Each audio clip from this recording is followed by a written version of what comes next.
ایک بار پھر آپ کو خوش آمدید کہتا ہوں. آپ دیکھ رہے ہیں میٹرو ون نیوز کی خصوصی رمضان ٹرانسمیشن رمضان الکریم اور ہمارا سیگمنٹ عالم اور ہم بات کر رہے تھے تراویح کے اوپر اور میں بات کروں گا حضرت علامہ مولانا مفتی غلام محی الدین القادری صاحب سے.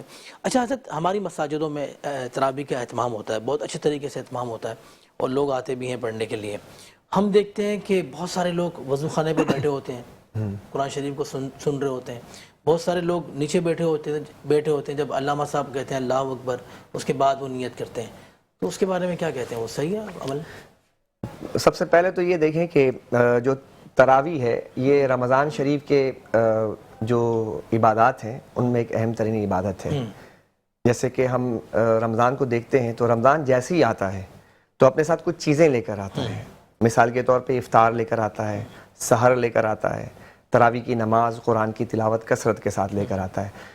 اور جتنی جماعتیں مل کر بھی نا اگر کام کریں دنیا میں تو اتنا بڑا چینج نہیں لا سکتے جتنا صرف رمضان آنے کے ساتھ چینج لے آتا ہے، تبدیل لے آتا ہے. اور دنیا میں کہیں ایسا نہیں ہوتا کہ رات میں 3 بجے 4 بجے اٹھ کر کوئی قوم کھانا کھاتی ہو، لیکن رمضان آتا ہے تو ہمیں 4 بجے اٹھا کر ایک نیا کام کرواتا ہے، اس وقت کھانا کھلواتا ہے ہمیں. پھر اسی طرح غروب آفتاب کے بعد بھی آپ دیکھیں تو کھانے کے حوالے سے کہیں معمول نہیں ملتا، تو یہ غروب آفتاب کے بعد ہمیں کھانا بھی کھلاتا ہے. اس کے بعد پھر تراویح کی نماز ہے. تو مجھ سے قبل علامہ عبدالقادر ہزاروی صاحب نے بہت اچھے انداز میں تراویح کے جو احکامات تھے اس کی تشریحات کو بیان کیا. تراویح کی نماز میں میں یہ سمجھتا ہوں کہ بہت سی چیزوں کے آداب کا خیال رکھنا چاہیے. ہمارے یہاں 20 رکعت نماز تراویح، 8 رکعت نماز تراویح، 10 رکعت نماز تراویح، اس پہ بہت کلام ہو چکا ہے. اب ضرورت اس امر کی ہے کہ اب امت مسلمہ کے نوجوانوں کو اس طرف راغب کیا جائے کہ تراویح کی نماز کو بوجھ سمجھ کر نہ پڑھا جائے، اس کو سعادت سمجھ کر کیا جائے. اگر آپ اس کو سعادت سمجھ کر کریں گے تو میرے خیال میں یہ گفتگو ہی ختم ہو جائے گی. نہ کوئی وضو خانے میں بیٹھے گا اور نہ کوئی پاؤں پھیلا کر پیچھے بیٹھا ہوگا، چونکہ ہم اس کو بوجھ سمجھتے ہیں کہ بس ٹھیک ہے، اس کو فارمیلٹی کو ادا کرنا ہے، رسم ہے، بس ادا کرنا ہے. تو جب بس ادا کرنا ہے تو ایسی عبادت کی تو اللہ کو ضرورت نہیں ہے. اس کے لیے زمین و آسمان میں فرشتے عبادت کے لیے بہت ہیں، اور وہ بے نیاز ہے، کوئی نہ بھی کرے تو بھی ضرورت نہیں ہے اسے. تو ہم یہ سمجھے کہ اگر تراویح پڑھتے ہیں تو یہ ہمارے لیے سعادت مندی ہے. تو تراویح کی نماز میں ہم اپنے بچوں کو جب لے کر جاتے ہیں تو ہم اپنے بچوں کو ساتھ لے جائیں. میں یہاں پر ایک بات عرض کروں گا تمام والدین سے کہ جن کے بچے بالغ ہو چکے ہیں اور جن کے بچے جو ہیں وہ نیت کے قابل ہیں یا شعوری زندگی میں قدم رکھ چکے ہیں، میں ان سے گزارش کروں گا کہ آپ اپنے بچوں کو عبادت میں شامل کیا کیجئے.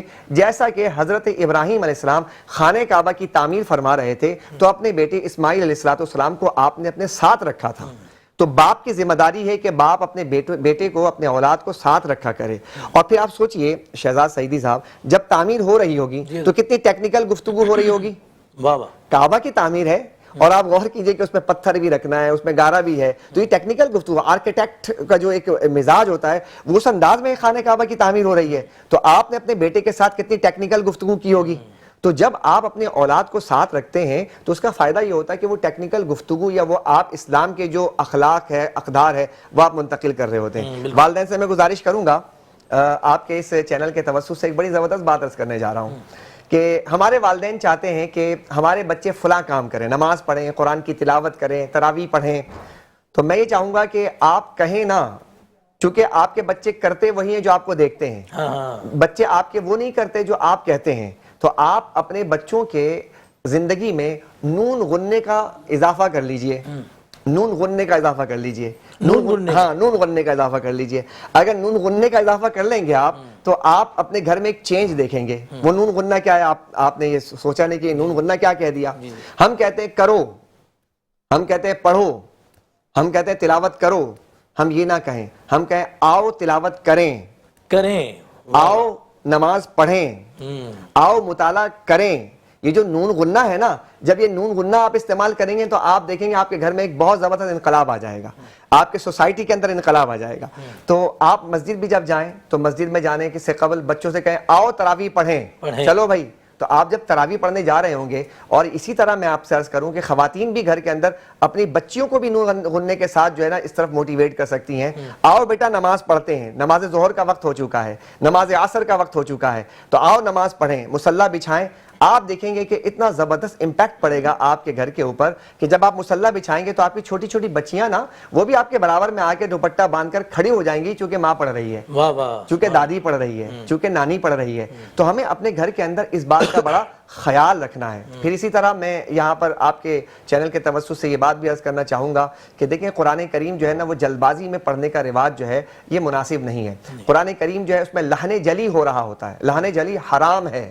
یعنی کہ اگر قرآن کریم کے الفاظ کو الفاظ سے بدل دیا جائے، قرآن کریم کے حرکت کو حرکت سے بدل دی جائے، یا قرآن کریم کے الفاظ کو جو کھینچ کر پڑھ دیا جائے، یا قرآن کی حرکت کو ساکن کر دیا جائے، یہ لہنی جلی کی جو صورتیں ہیں یہ حرام ہے. ایسا قرآن پڑھنا گناہ ہے.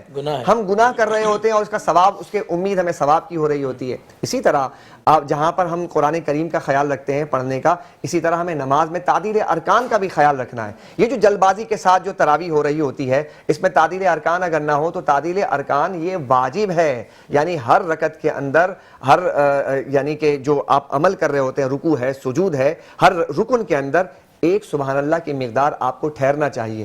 تو یہ جو ہم ٹربو سسٹم جو ہے نا ہمارا، اس سے ہمیں نکلنا ہوگا جلد بازی کا. اچھا اب مجھے سمجھ میں یہ بات نہیں آتی، چلیں 1 گھنٹہ تراویح میں آپ کہتے ہیں قاری صاحب کو 45 منٹ کریں، چلیں 45 منٹ تراویح ختم کر دیں، اس کے بعد کیا کریں گے آپ؟ اس کے بعد کیا کرنا ہے؟ کوئی آپ نے یہاں سے فلائٹ لے کر کسی ملک جانا ہے یا آپ نے کوئی بہت اہم ترین کام کرنا ہے تو پھر تو بات سمجھ آتی ہے. تو آپ عبادت کو بہت خشوع و خضوع کے ساتھ ٹھہر ٹھہر کر آرام کے ساتھ ادا کیجئے. رسول اللہ صلی اللہ علیہ وسلم کی تعلیمات یہی ہے کہ عبادت کو ٹھہر ٹھہر کر آرام سے کیا جائے. وہ عبادت، وہ کہتے ہیں نا، کسی نے بڑی اچھی بات کہی ہے کہ مجھے نماز پڑھنے میں سکون نہیں ملتا. تو کسی بندے نے بڑی پیاری بات کہی، کہا کہ نماز پڑھنے میں سکون نہیں ملتا نا تو سکون سے نماز پڑھا کر. واہ واہ واہ واہ. تو سکون سے نماز پڑھے گا تجھے سکون مل جائے گا. ماشاءاللہ ماشاءاللہ، سبحان اللہ. آپ دیکھ رہے تھے ہمارا سیگمنٹ عالم اور ہم، اور بہت خوبصورت آپ نے گفتگو سماعت کی. اور عالم اور ہم سے ہمارے علماء کرام کو اجازت دیں. جناب علامہ مفتی غلام محی الدین القادری صاحب کو اور علامہ عبد القادر ہزاروی صاحب کو. ہم لیں گے وقفہ، اور وقفے کے بعد آپ سے ملاقات ہوگی افطار کے پکوان میں، جس میں ہمارے ساتھ ہوں گی پاکستان کے معروف شیف سمینہ جلیل صاحبہ. تو دیکھتے رہیں میٹرو ون نیوز کی خصوصی رمضان ٹرانسمیشن، رمضان الکریم.